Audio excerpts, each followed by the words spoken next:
Well, here it is again, 85 degrees from your spiritual weather channel. Out, we've got the summer fountain up and running again, and just enjoying the spring in all of its forms. Just absolutely beautiful.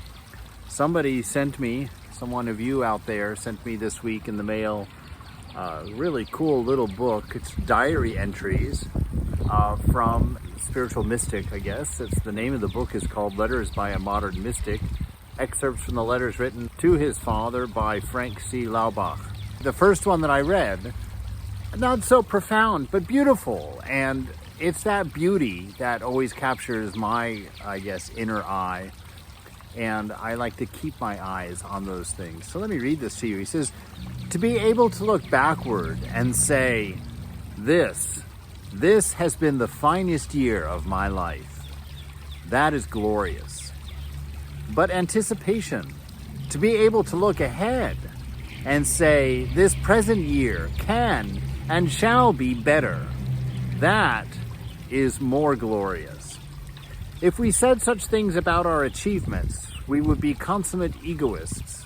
But if we are speaking of God's kindness, and we speak truly, we are only being grateful. And this is what I do witness. I have done nothing but open windows. God has done all of the rest. There have been few, if any, conspicuous achievements. There has been a succession of marvelous experiences of the friendship with God. I feel, as I look back over the year, that it would have been impossible to have held much more without breaking with sheer joy. It was the lonesomest year in some ways, the hardest year of my life, but the most gloriously full of voices from heaven. And it closed beautifully. As for me, I resolved that I would succeed better this year with my experiment of filling every minute full of the thought of God than I succeeded last year. And I added another resolve, to be as wide open toward people and their need as I am toward God. Windows open outward as well as upward. Windows especially open downward where people are in need the most. I just love the tenor of this man's heart. What a positivity. Last year was great. This year's going to be better. I'm opening my windows to the possibilities of the divine, to the wonderful experiences. Even though it was such a hard year for him, he says one of the hardest of his life, it was also simultaneously one of the most beautiful. And in that, there's a message, a lesson, that difficult times can be best times. That difficult periods, dry periods, can sometimes in hindsight be real markers of achievement in our life. And I think if we hold on to that positivity, because your mind is an empty vessel that you fill with what you like and process as you like.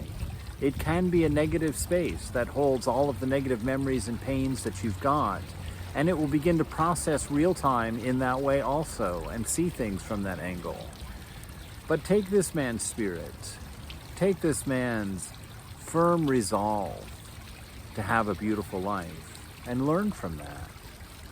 Let your mind churn out positive thoughts.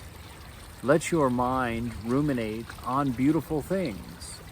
Let your mind insist that the most difficult times, the most challenging times, are going to turn out to be the most positive times. Give this turn. Open your window to the divine. Open your window to the experience of God.